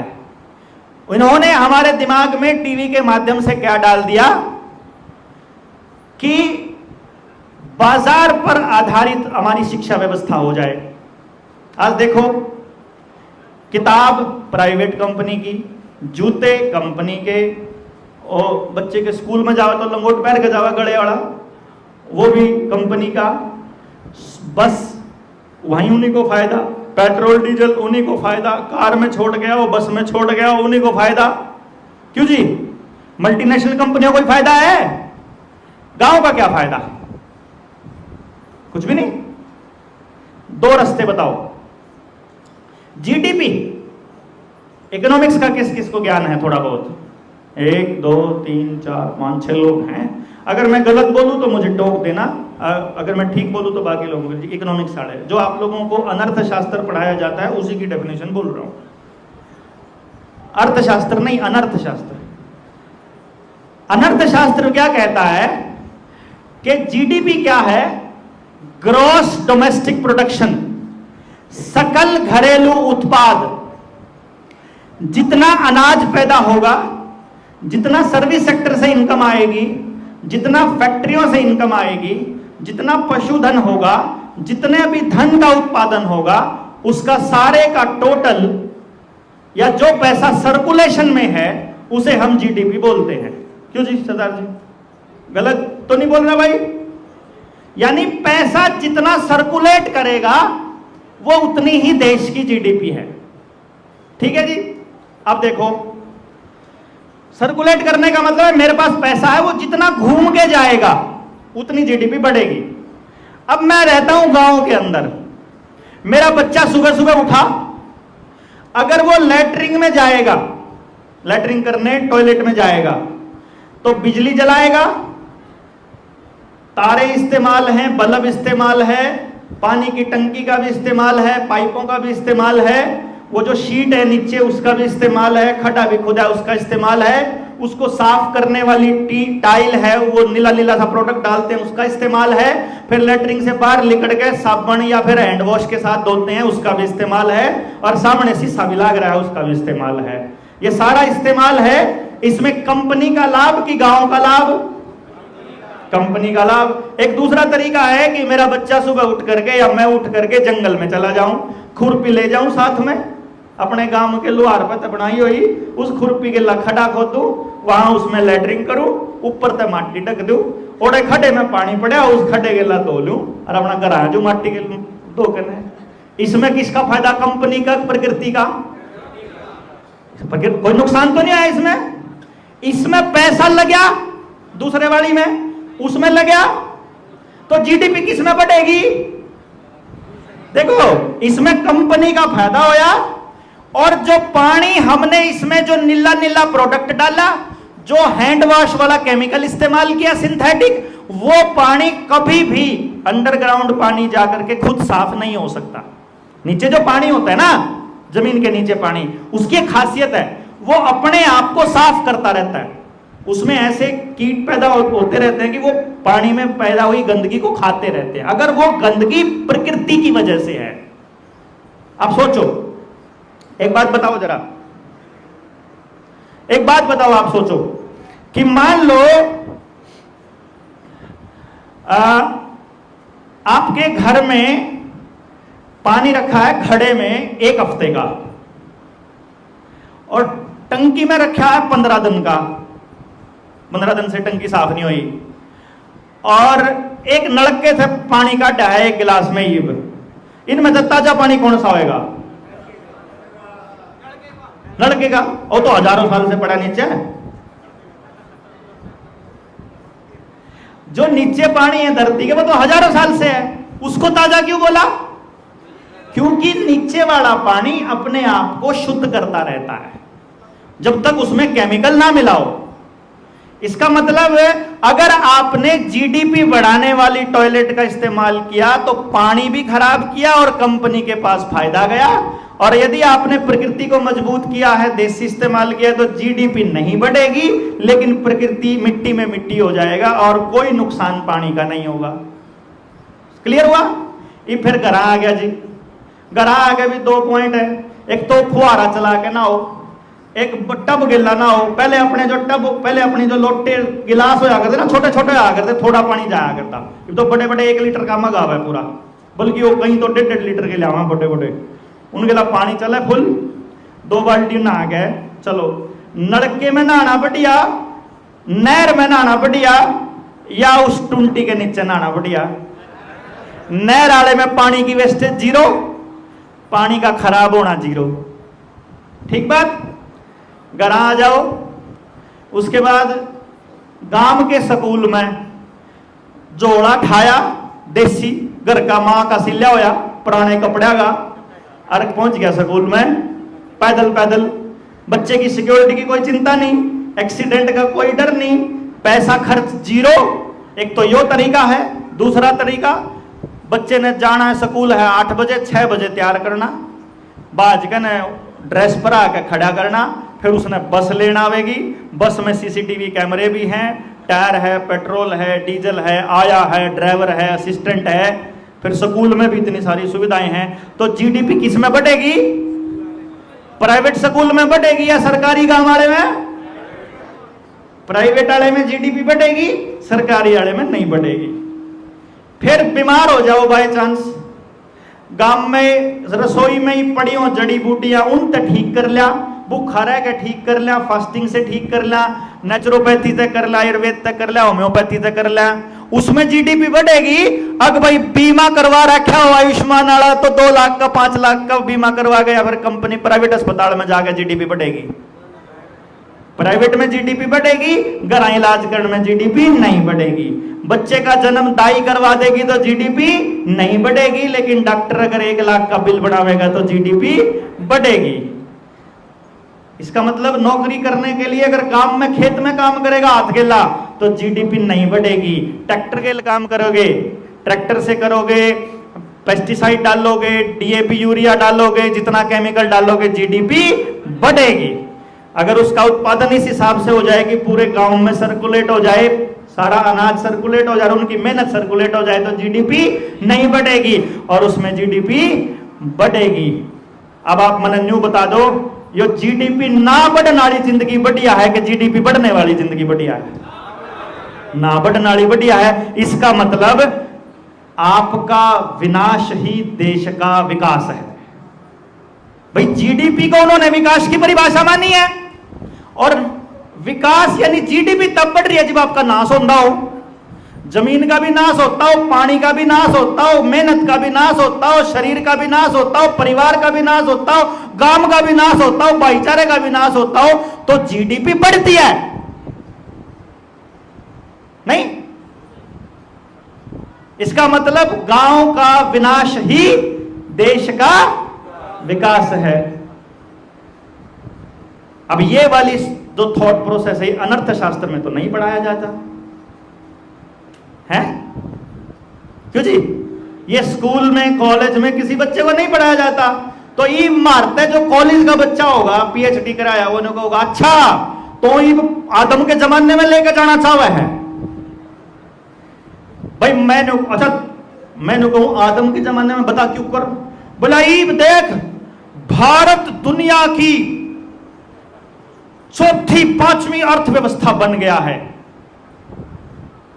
फिर मैं उसने न्यू को मखा भाई एक बार न्यू काम कर, वर्ल्ड इकोनॉमिक फोरम के, इंटरनेशनल मॉनेटरी फंड IMF के आंकड़े उठा के देख, 1860 में भारत दुनिया की टॉप अर्थव्यवस्था थी। ये तो पांचवी है, वह तो टॉप थी। और जब वह टॉप थी 1860 में, आप में से बहुत से लोगों ने अपनी दादी नानी के पैरों में, गले में, हाथों में सब जगह सोना और चांदी देखा होगा जरूर। किस किसने देखा? मैक्सिमम लोगों ने देखा है। यह वो अर्थव्यवस्था थी जिसमें गांव के हर आदमी, मैंने गरीब से गरीब आदमी के घर में भी सोना और चांदी देखा है। दिहाड़ी करने वाले आदमी की लुगाइया के मतलब पैरों में मैंने सोने की चांदी की बचत देखी है। और आज जो सा 60,000 रुपए सैलरी लेवा है, 1 लाख सैलरी लेवा, अपने बालक ने ऑर्गेनिक खुआ के दिखा दो, परिवार के साथ समय बिता के दिखा दो, टेंशन से बाहर रह के दिखा दो, बीमार हुए बिना रह के दिखा दो, अपने बच्चों के लिए सुरक्षित रह के दिखा दो, खुल के 2 दिन हंस के दिखा दो। हैं? क्यों? गलत तो नहीं कह रहा जी? जब 10 मन की होया करते 1 एकड़ में 10 मन पैदावार होया करती, तो सोना चांदी था हर घर के पास। और अब 120 मन हो जाए पूरे साल में, तो सबके सोने चांदी गहने दर रखे, गोल्ड फाइनेंस आड़ा पे है कि नहीं भाई? जय अनपढ़ रह के आप पूरा दिन ठहाके मार के हंस सकते हो बिना लड़े, और पढ़ लिख के टेंशन ही टेंशन और बेरोजगारी हो, तो कौन सा रास्ता बढ़िया है भाई? भाई खुश रहना टारगेट है। अगर भाई खाम खाई डिग्री लेकर घूमे जाओ, देखो डिग्री के लाश के दिखाओ, आशा तो अंदर से जाएगा खुशी से। और खुश आदमी कब रहेगा? जब वो सुरक्षित फील करेगा, जब वो अपने आसपास अटैच फील करेगा, जब वो परमात्मा के साथ जुड़ा महसूस करेगा, जब वो अपने समाज के अंदर अपनी जगह महसूस करेगा। आज आपको समाज में छोड़ दो, अपने परिवार में जगह महसूस नहीं हो रही। घर की लेडी को लग रहा है मेरी तो कोई जगह है नहीं, मेरी तो कोई वैल्यू ही नहीं। आदमी घर आवे काम करके वो भी नहीं कहे मेरी कोई वैल्यू नहीं। बालक से पूछा वो भी नहीं कहे मेरी कोई वैल्यू नहीं। घर में किसी की वैल्यू नहीं, फिर क्या खातिर फिरा भैया बा? अगर जय अनपढ़ आदमी सारे गांव की बेटी ना अपनी बेटी मानता हो, और पढ़ा लिखा बालक अपनी पड़ोस की बहन, चचेरी बहन, ममेरी बहन के ऊपर ही गलत नजर रखता हो अश्लील वीडियोस देख करके, तो पढ़ाई लिखाई बढ़िया, अनपढ़ रहना बढ़िया भाई? मैं तो न्यू कहूं हूं कि समाज का सुरक्षित रहना ज्यादा बढ़िया है, चाहे वो पढ़ के होता हो, चाहे वो अनपढ़ रह के होता हो। हमने नहीं पता क्या पढ़ाई पढ़ाओ है, लेकिन हमने न्यू पता इसी पढ़ाई पढ़ाओ कि भाई मेरा बच्चा सुरक्षित महसूस करे, भाई मैं सुरक्षित महसूस करूं। मैंने तो नहीं देखा था अपने समाज में अनाथ बच्चों का कोई कॉन्सेप्ट, मैंने नहीं देखा था जी। मेरी 2 बुआ ऐसी थी जिनके माता पिता बचपन में गुजर गए थे, 2 बुआ थी मेरी ऐसी, लेकिन वो तो मेरे दादा नहीं, मतलब पिताजी गया करती, बाबू गया करती। समझ गए नहीं बात? अपने यहां तो अनाथ का कॉन्सेप्ट नहीं था, विधवा का कोई कॉन्सेप्ट, मतलब बेसहारा नाम की कोई चीज हमारे यहां नहीं थी, या थी जी अपने समाज में। बस हम जनता सरकार मोर्चा वाले वो समाज बनाना चाहते हैं कि जय देश की लड़ाई लड़ते हुए, समाज का काम करते हुए मारे में तो किसी का कुछ हो जाए तो उसने इस बात की टेंशन नहीं होनी चाहिए कि मेरा परिवार एकला रह जाएगा। भाई हमने कहा भाई चाहे कोई कदे चला जाओ, अपना परिवार सुरक्षित है, क्योंकि समाज में हमने वो सोच डेवलप कर दी कि परिवार सबके सुरक्षित रहने जरूरी हैं। बच्चे सबके साजले होते हैं, बेटियां पूरे गांव की बेटियां होती हैं। ऐसी सोच डेवलप करने की दिशा में काम करने की बात करे कि गरीब से गरीब आदमी, आखिरी से आखिरी आदमी, जो सब तक कम पढ़ लिख रहा है, जो सब तक कम बोलना जानता है, बोलने वाले के तो नहीं कहा करा, वो तो कम में भी बेच जा कर बोलने वाला तो है, लेकिन जो नहीं बोलना चाहता उसका भी बिकना चाहिए। हम तो ये कह रहे हैं, हम ऐसे समाज की परिकल्पना करें। और मुझे नहीं लगता कि जब समाज बैठ करके इसके अंदर डिस्कस करेगा तो ये कोई ऐसी अवधारणा है जो कि सपनों में बनाई गई। सपनों की बात तो नहीं कर रहा, ये व्यवस्था ऑलरेडी अपने समाज में थी जनाब, है। मतलब जब आड़ी अपने खेत में बोया करता तो वो सबके हिस्से का बोला करता, सबके हिस्से का। क्यों जी? उसमें चिड़िया भी खा लिया करती, तोते भी खा लिया करते, गादड़ भी खा लिया करते, ईख में बड़कन है, मतलब सारे जनोर आ जाया करते, कोई दिक्कत को नहीं थी, कोई टेंशन नहीं थी, फिर भी भरपूर होया करता, कोई टेंशन नहीं थी। एक एक घर में 26 मैस तो मैंने भी मतलब पानी प्याई ओढ़ है, चराई हुई है, जंगल में ले जाया करते चराने खातर। और मैंने तो पछाण कौन थी, क्योंकि मेरा डांगरा में इंटरेस्ट नहीं था, लेकिन मेरे दादा मेरे पिताजी नहीं है बात में कहा करते सबको सीखना चाहिए, करो सब, ना करिए बड़ा होगा ना करिए, लेकिन एक बार करना जरूर सीख। तो लेगा करते, लेके जा तने लेके जानी, तने चरा के लियानी गिन के ले जा 26 लिया करता, पता लगता तो किसी और की ठा लिया हमें। और फिर आप फिर देख किसकी है तो फलाने की, मेरे को नहीं शक्ल को नहीं ध्यान मेरा आ करती, क्यों मन तो चुकर सारे सरदार एक जिसे दिखा है न्यू सारी में ऐसे एक जैसी दिखा है। माइंड नहीं करना, लेकिन पॉइंट ये है कि जिसका इंटरेस्ट नहीं है वो उसको फौरी तौर पे देख लेगा उसको, ऐसा होता नहीं है। पॉइंट ये था कि हम सबको सब काम करने सिखाए गए थे और इसीलिए हमको डर नहीं लगता है, इसलिए हम प्रकृति के नजदीक हैं, इसलिए आज भी सच की लड़ाई बोल सकते हैं। जिसने अपने बच्चे को ये कह दिया ना कि तू तो पढ़ ले, डांगरा का काम तो मैं कर लूंगा, तू तो पढ़ ले, खेत का काम तो मैं कर लूंगा, आज वो अपने बालक ने ईब के कह रहा बेरा है, जिसने यह लाइन बोली थी ना वही अपने औलाद ने नुकरा कुछ तो कर ले। अरे नुकरा मैं क्या करूं, कर ले क्या मैं कर ले, क्या करूं बता, जब तो तेरा करने नहीं दिया, कुछ करने सीखने का टाइम था तो है, जब तो बाप ने नहीं करने दिया, माँ ने नहीं करने दिया, अरे इब्न कह क्या मैं कर ले, इब्न कह कुछ कर दे नहीं, बालक निकम्मे हो गए। लेकिन अपने पास समाधान है, अपने पास ऐसा एजुकेशन सिस्टम बनाने का भी समाधान है कि गांव का एक भी बालक बेरोजगार ना रहे, गारंटी है इसकी, अगर गांव इकट्ठा होकर आता है। क्योंकि अपने पास एक टैलेंट है, अपने पास जनता सरकार मोर्चा के पास कह लो, मेरे पास कह लो, कि हम 3 साल की उम्र से लेकर किसी भी बच्चे के बारे में ये जानकारी लगा सकते हैं कि इस बच्चे को परमात्मा ने कैसा दिमाग दिया है और ये किस तरह के काम करने के लिए बना है। तो बालक का पता चल गया तो गांव के सारे बड़का का पता चल जाएगा कि नहीं लग सका। गांव के नौजवान बच्चा ना हम ट्रेनिंग देवांगे और उसके बाद अपने काम की व्यवस्था बना लो, उसके लिए क्या क्या चाहिए वो सारे रिसोर्सेज लाकर इकट्ठे को गांव राम इकट्ठा हुए पीछे को नहीं कोई समस्या आंदी। समस्या तब तक है जब तक हम चर्चा नहीं करते। और पिछले 10 सालों में यदि आपने नोटिस किया हो, अपने समाज में जो सबसे बड़ा बदलाव आया है वो ये आया है कि चर्चाएं खत्म हो गई, समर्थन भी खत्म हो गया, विरोध भी खत्म हो गया और हर तरफ ऐसा काम हो गया। मतलब मैं तो एयरपोर्ट पे, रेलवे स्टेशन, बस स्टैंड पे कितने जड़े सी में पलक से लाके पावे ना, बालक अपना मोबाइल की चार्जिंग ला गए खड़े हुए फोन पे लाके इसे लागे जनू काटड़ू बांध रखा है नहीं जुकर खोर पे बंद जाया करे, बंधे पड़े रहे बालक, सारे बंधे पड़े हैं। और जुकर गुलाम न्यू है करे, सारे फोन पे न्यू चल सड़क पे, देखोगे ना है कि नहीं, सारे बिल्कुल ऐसे कर दिए हैं। वो ऊपर उठाने की फुर्सत ही नहीं है किसी को, ऊपर देखने की फुर्सत नहीं है। वो किसे देखो छोटे मोटे ढाबे पे जाओ, बड़े होटल में जाओ या किसी बढ़िया से उस पे जाओ, रेस्टोरेंट बढ़िया सा, मतलब दिखण में बढ़िया, खाने में तो कबाड़े पाओगा। वो उड़ जाओगे ना तो उस पे भी जाके देखोगे 4 दोस्त आ रहे हैं, बढ़िया ड्रेस पर रखे, बढ़िया गाड़ी से उतरेंगे, उतर दिया ना इन्हों करेंगे पाओगे, फिर बैठ जाएंगे चारों अपने अपने फोन ना बुला के रहेंगे। वो आवेगा खान का आवेगा सामान, खावेंगे, फोन न धर देंगे, बाइट लेंगे, फिर ठा के देखेंगे, फिर धर देंगे, फिर टाएंगे। कोई बात करने का टाइम नहीं किसी तरह। क्यों जी? थिएटर में चले जाओगे, मॉल में चले जाओगे, आपको सब जगह ये गुलाम दिखाने देते हैं। अब इससे मुक्ति कैसे होगी भाई? इससे मुक्ति होगी अगर गांव राम ने न्यू बेरा लग जाए कि जो वाईफाई की रेडिएशंस हैं और जो इस मोबाइल की, अब यह मोबाइल का एक्सपेरिमेंट तो देख लिया ना आपने। अब जो आदमी इस मोबाइल को यहां डाल के रखता है वो समझो अपने हार्ट को एटम बम के नीचे रखा हुआ है।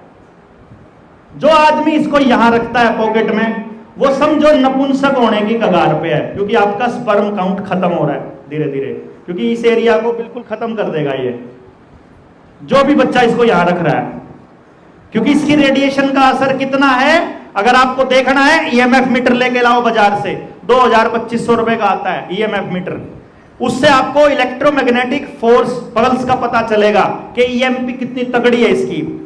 इसमें जो सार वैल्यू होती है, सार वैल्यू होती है किसी भी मोबाइल की, किसी भी डिवाइस की, आप बॉडी के नजदीक लेके आते हो या दिमाग के नजदीक, यहाँ दिमाग जितना यहां लगा कर रखोगे उतना ही आपके दिमाग को ये माइक्रोवेव ओवन की तरह भूनता रहता है। मतलब अपने जो सेल है उनको डेड करता है, बेसिकली ये मारता रहता है। जितना फोन यहाँ टच रहेगा, हाथ में रहेगा तो हाथ के सेल डेड। आपने देखा होगा किसी के हाथ सुन होने लगे हैं ज्यादा फोन यूज करने वाले के, हाथ खड़ा करके बताइयो। ये देख, ये हाथ सुनो, जब से 5G आया है इनके हाथ सुन हो गए हैं। और ये एक नहीं है, आपने महसूस नहीं किया, क्योंकि अभी आप, इसका मतलब है कि आप या तो कोई शरीर का काम करते हो, जो लोगों ने हाथ नहीं उठाया ना, इसका मतलब वो थोड़ी बहुत एक्सरसाइज करते हैं तो फीलिंग आनी शुरू नहीं हुई है। जिनने हाथ उठाया ये वो लोग हैं जो बैठे बैठे का काम करते हैं। बैठे रहने का काम करने वाले आदमियों को जल्दी महसूस होने लग जाएगा, और जो मेहनत करने वाले हैं उनको देर से महसूस होएगा। लेकिन ये सब की बॉडी के सेल्स को मार रहा है। तो जो ये फोन, जो सार वैल्यू मैं बता रहा था, मोबाइल की सार वैल्यू है 0.4। कितनी है? 0.4। 0.4 का मतलब है आधे से भी कम। और अगर ईएमएफ मीटर से अपने फोन की सार वैल्यू चेक करोगे, सबसे खतरनाक फोन है एप्पल का, उसकी सार वैल्यू मिलेगी 50 तक, यानी 100 गुना, जितनी चाहिए उससे 100 गुना खतरनाक। और ये दो से देसी बेसी हैं, इनकी भी 40, 45, 20, 30 ये मिलेगी। और चेक करना हो, किसी के घर में कच्ची मिट्टी का मकान हो, कच्चा मकान हो, जो एल्यूमिनियम उससे चूने से बना रखा हो, या फिर अपना पुराना गोबर का लेप करा करते, और कच्ची साड़ हो, उस घर में चले जाइए, वहां सार वैल्यू घट के 10 हो जाएगी उसकी। कच्चे मकान में मोबाइल की रेडिएशंस की जो सार वैल्यू है वो भी कम हो जाएगी। इतनी गजब की चीज होया करती है हमारे पुरखों ने जो बनाई थी। और इन्होंने हमारे को ये कंक्रीट के जंगल दे दिए, शहर दे दिया, मकान, बोला मकान बनाएंगे अपना, लेंटर पड़ेगा। आज लेंटर पड़ने का मतलब नाश की जड़ शुरू होगी, समझो उससे। यानी कि जिसके घर में लेंटर पड़ गया वो लिया, समझो नाश उसका, क्योंकि वो उतना ही दूर जाता जाएगा प्रकृति से। आपके घरों के अंदर जो ये टाइल लगी है, ये जो टाइल है ना, ये कैल्शियम कार्बोनेट है असल में। जब ये गर्म होता है तो कार्बन मोनोऑक्साइड और कार्बन डाइऑक्साइड छोड़ता है। ये जहरीला है असल में हमारे बच्चों के लिए, जो शहर की इन टाइलों के अंदर रहते हैं। ये असल में नुकसानदायक है। और ये शौक, ये हमारे को शान की चीज बना के दे दी, पेश कर दी हमारे सामने। वो तो गुटखा खाने को भी बोलते हैं कि वो क्या कहते हैं, कमला पसंद खाओ, मल खाओ, मल विमल है, बोला मिल बैठेंगे 3 यार, है कि नहीं। डर के आगे जीत है, टॉयलेट क्लीनर पीने को बोलते हैं, डर के आगे जीत है। वो तो आपको दारू पीना सिखा रहे हैं। वो आपको, वो रणबीर कपूर ने तो अभी पीछे सी वो केकड़े खाए, वो बोल रहे इंसेक्ट खाने पड़ेंगे आने वाले टाइम में। पता है ना आप लोगों को, जिसको नहीं पता बता दे। ये लोग आपको आने वाले टाइम में हर बच्चे की चॉकलेट में जो ये जितने ये जेल आते हैं, जेल खाने वाले जो जेल आते हैं, इसमें ये कीट पतंगों का पाउडर मसल के डाल रहे हैं, क्योंकि वो अजीनोमोटो का काम करता है। वो अपने जीभ के ऊपर जब जाता है तो जीभ के टेस्ट बर्ड जो है उनको खराब कर देता है। उस टेस्ट बर्ड को खराब करने से क्या होगा कि जो बंदा उसको खा लेगा अगली बार उसी को मांगेगा, अगली बार ना वही चाहिए उसको, दूसरे ब्रांड का नहीं चलेगा, वही चाहिए, क्योंकि वो उसके टेस्ट बड़ खराब हो लिया। माँ की बनाई हुई रोटी अब उसे अच्छी नहीं लगेगी, अब उसे वो गोबर बर्गर चाहिए, गोबर ही है वो, मतलब एक तरह से पिज्जा चाहिए, कॉकरोच वाली चॉकलेट चाहिए। चॉकलेट के अंदर कॉकरोच होता, पता है ना आप लोगों को?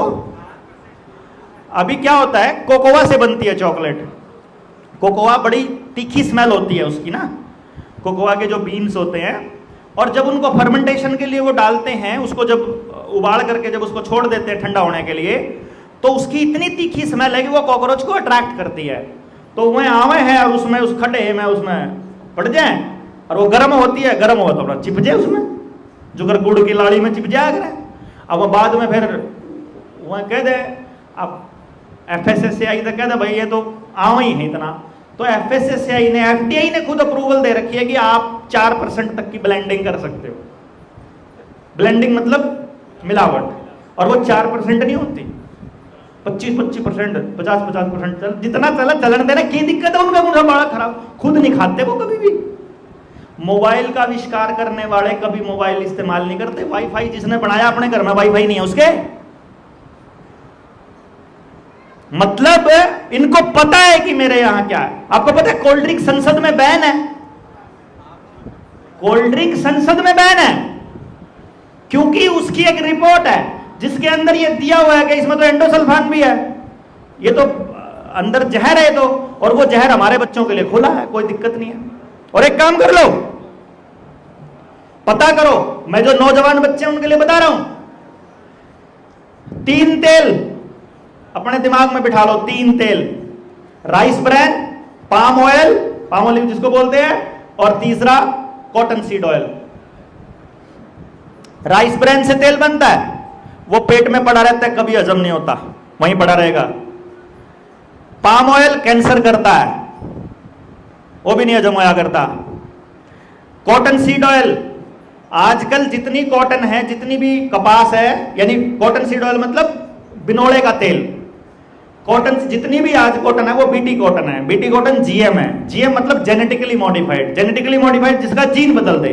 जैसे सुंदर सुंदर से टमाटर आते हैं ना, गोल गोल सुंदर सुंदर, ये टमाटर में मछली का जीन है, ठीक है। ऐसे ही खीरा है सुंदर वाला, बिना बीज का कोई भी फल आपको नजर आ जाए, वो सारे जेनेटिकली मॉडिफाइड है। तो उन सारों का अंदर वो जेनेटिकली मॉडिफाइड आइटम है। और जेनेटिकली मॉडिफाइड आइटम्स के बारे में ब्राजील की सरकार ने 2020 में एक रिपोर्ट जारी करी थी, जिसमें उन्होंने यह चेताया था कि जो भी जानवर या इंसान लगातार जेनेटिकली मॉडिफाइड आइटम का इस्तेमाल करेगा, या तो वो या उसकी अगली संतान नपुंसक या बांझ पैदा होगी, या तो वो हो जाएगा नपुंसक या बांझ, या उससे अगली संतान हो जाएगी। ये 10-15 साल के रिसर्च के बाद उन्होंने आउटपुट दिया था। कई पिग्स थे, कई बफेलोज थी जिनको गर्भ धारण हुआ, लेकिन बाद में डिलीवरी में सिर्फ वाटर बलून निकले, मतलब बच्चा नहीं था उसके अंदर। ऐसे बहुत सारी चीजें थी जिसमें इंजेक्शन से बच्चे डाले गए और फिर आर्टिफिशियल इंसेमिनेशन से गर्भाधान करवाया गया, और बाद में वो बच्चे पैदा नहीं हुए, मिसकैरेज हो गए, या तो मिसकैरेज हो गए, या फिर वो, अभी देखो आप 70% लेडीज के अंदर मिसकैरेजेस की प्रॉब्लम है, बहुत नॉर्मल है, और ये इंजेक्शन लगने के बाद तो बहुत ज्यादा हाल है। अब आपको क्या करना है, अपने शहर में जाओ, अपने गांव में जाओ, दुकान पे जितनी खाने की आइटम है, उन खाने की आइटम्स के ऊपर पीछे लिखा होता है इसमें क्या क्या मिला हुआ है। कुछ मत करो, उन आइटम्स के ऊपर इंग्रेडिएंट की लिस्ट उठाओ, कागज पे लिखो, और अपने फोन का गूगल निकालो या दूसरा कोई सर्च इंजन निकालो, और उस आइटम का साइड इफेक्ट चेक करो क्या है बॉडी के ऊपर। आपको पता चलेगा ब्रेड के अंदर जो केमिकल्स वो मिलाते हैं, जो डबल ब्रेड होता है, रस के अंदर जो केमिकल हैं, नमकीन के अंदर जो तेल है, दूसरे आइटम्स में जितनी भी आइटम है, चाहे बिस्किट का पैकेट उठा लो, बिस्किट का पैकेट उठा लो, मैदा है उसके अंदर, प्योर मैदा, 99% मैदा। काजू का बिस्किट तो देखा होगा आपने, काजू वाले बिस्किट ले आकर ना, अरे डाके एक बार कदे पीछे मुड़ के देख तो लो उसमें काजू क्या % है, पता है कितने % है? 0.1%। काजू वाले बिस्किट में कभी पलट के देखो, 1% भी काजू नहीं है उसमें, यानी 100 ग्राम के बिस्किट में 1 ग्राम भी काजू नहीं है, लेकिन काजू का बिस्किट है वो। नारियल वाला जो बिस्किट है उसके अंदर नारियल नहीं है, फ्लेवर है खाली। और बाकी सारी आइटमों में जो अपने बच्चों को खिलाते हो, जो आप खाते हो, जितनी भी दुकान है इस कैथल शहर में, निकल जाओ, कैथल में बैठे आप, और चाहे हलवाई पे पूछो कौन सा तेल ले रहा है, ये 3 पाओगे, palm oil, cotton seed oil या राइस ब्रान। 3 के अलावा चौथा तेल अगर पावेगा तो सरसों का पावेगा, और सरसों का तेल भी GMR है, तो वो भी कॉटन सीड ऑयल के बराबर में ही है। और सरसों का तेल अगर देसी सरसों का तेल इस्तेमाल किया तो FSSAI ने जेल का प्रावधान करके रखा हुआ है। देसी सरसों का इस्तेमाल नहीं कर सकते, आपको कबाड़ ही खिलाना पड़ेगा। और बाजार के अंदर एक भी दुकान पर एक भी आइटम खाने लायक नहीं है, सिंगल भी। तो शहर में रहने वाला हर आदमी अपने बच्चे को हर चीज के साथ जहर खिला रहा है, और गांव में रहने वाला आदमी भी आजकल तो अपने बच्चों के लिए शहर से ही लेके आ रहा है कि नहीं? और इसी से GDP बढ़ती है, क्योंकि यदि आप जहर नहीं खाएंगे तो आप बीमार नहीं पड़ेंगे, यदि आप बीमार नहीं पड़ेंगे तो GDP नहीं बढ़ेगी भैया। आपका टेस्ट करवाते रहना, आना जाना, बाइक मोटरसाइकिल चलती रहनी चाहिए, इसीलिए हर आदमी की 24 घंटे रेल बनी रहती है कि नहीं? और हासिल आखिर में कुछ भी नहीं हो रहा, ना रिश्ते बचा पा रहा, ना सेहत बचा पा रहा, ना भाईचारा बच रहा, ना समाज बच रहा, ना अपराध कम हो रहा, ना शिक्षा सुधर रही, ना स्वास्थ्य सुधर रहा, कुछ नहीं सुधर रहा। मुझे ऐसा लगता है कि एक समय है कि अब एक बार बैठ करके चर्चा कर ली जाए, जो कि मिसिंग है, कि भाई गलत क्या है सही क्या है देख लो यार। अगर जिस टाइम भी पता चल जाए, मान लो आपा ने यहां आना था, भाई ये धीरज वाटिका में आना है, और पता चले आगे निकलने के बाद आप उसी तरफ मोड़ता के निकल जा, और पता चला भाई उड़े जाना था यार तेरे, भाई तू तो गलत रास्ते आ गया, और मैं अडर हूं ना, इब तो आ लिया भाई, इब तो करे के सके हैं भाई, अब तो कर ही क्या सकते हैं, और न्यू करके चल जा रहा हूं, मैं कभी धीरज वाटिका नहीं पहुंच पाऊंगा भाई। जैसे ही पता चल जाए कि गलत रास्ते आ गए हैं, वहीं रुक जाओ। सबसे पहले साधन नहीं है तो साधन आने का इंतजार करो, अकेले हो तो किसी डर लग रहा है तो किसी साथी का इंतजार करो, नहीं है साथी आने का इंतजार नहीं कर पा रहे तो साथी बना लो उस रास्ते का, कोई ना कोई मिल ही जाएगा, और वापस मुड़ लो, क्योंकि सही रास्ते पे चलने से ही मंजिल मिलेगी। और हमारी मंजिल, आदमी जात पैदा होने की मंजिल कम से कम ये तो नहीं है कि सारी जिंदगी नौकरी करके मर जा, है?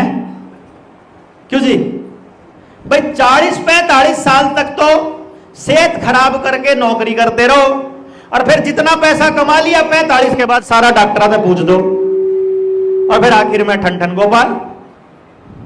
यही तो हो रहा है शहर के आदमी के साथ, क्यों जी? यही हो रहा है ना। इसीलिए आप गांव में रहते हो कि शहर में रहते हो, शहर के कल्चर को अपनाने का मतलब है नरक अपने घर में लेकर के आना। वापस मिट्टी से जुड़ने का समय आ गया है। अगर आपको ना पता हो तो मैं बता देता हूं, हाईवे के ऊपर बहुत सारे होटल ऐसे खुल चुके हैं जो गैस पे बनी हुई, तंदूर पे बनी हुई रोटी 25 रुपए की देते हैं, और चूल्हे की बनी हुई रोटी 80 रुपए की देते हैं। समझ गए ना? अमेरिका के अंदर भी कच्ची मिट्टी के घरों का चलन आ चुका है, और कच्ची मिट्टी के घरों के अंदर, मिट्टी के घरों में टेम्परेचर कम से कम 10 डिग्री, 5 से 10 डिग्री का टेम्परेचर का फर्क रहता है। एसी की जरूरत नहीं है। पेड़ इन्होंने हमारे खेतों से असली वाले पेड़ निकाल दिए और हाइब्रिड बीज हमको दे दिए। ऐसे पेड़, अभी बोला पेड़ लगाओ पर्यावरण दिवस पे, एक भी आदमी ने पेड़ लाना नहीं आ रहा। कोई सफेदे का ला रहा, कोई पाम ट्री ला रहा, कोई क्या का ला रहा। असली पेड़ भी नहीं लाने आ रहे, ना फल फ्रूट के ला रहे, ना उनके संभाल कर रहे, ना बर्ड ला रहे, ना पिपल ला रहे, ना नीम ला रहे। और नीम ने भी हाइब्रिड ले आओ हमारे बेटे कीड़े हो तो ठाक है कुछ हो।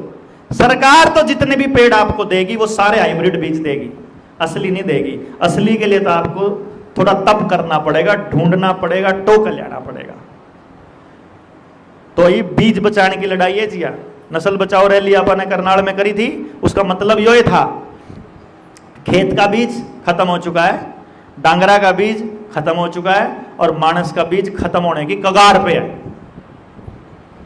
तो बीज खत्म तो सभ्यता खत्म। और आपका डीएनए चेंज करने का गेम है, वो डीएनए बचाने की लड़ाई जनता सरकार मोर्चा लड़ रहा है। अब डीएनए बचाने की ट्रेनिंग तो ट्रेनिंग है मैं बतास का, सरकार तक ऊपर का वाक मारा डीएनए दे दो उल्टा सरकार से, क्योंकि ये वाली बातें अब डीएनए बदल दिया, इसका मैं कैसे साबित कर सकता हूं भाई?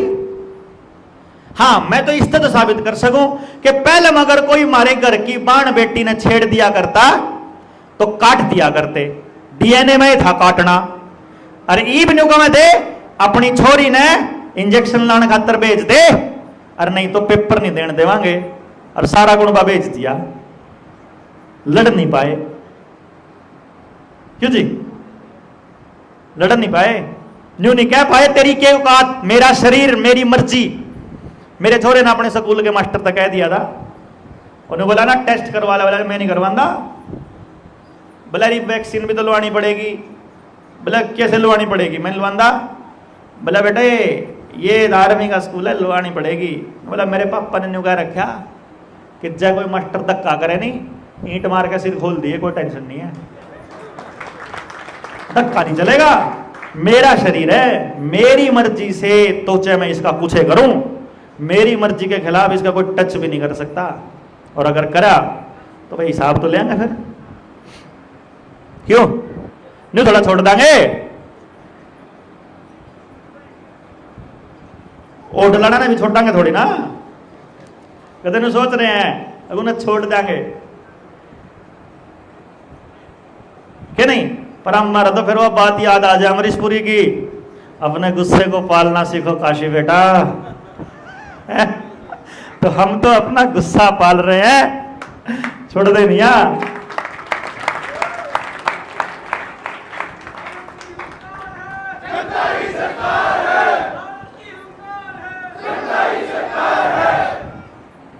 तो यह बीज बचाने की लड़ाई है असलियत में तो, और पूरा तंत्र है।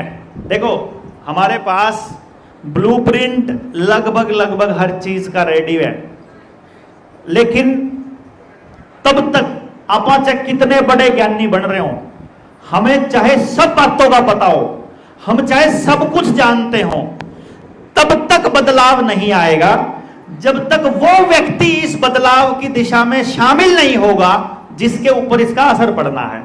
जैसे गांव के लिए हम काम करना चाहते हैं, गांव का आदमी अगर इस चर्चा में शामिल नहीं हुआ कि तुम्हें कैसा समाज चाहिए, और उसने इसके लिए खुद कुछ नहीं किया, हम कुछ नहीं कर पाएंगे।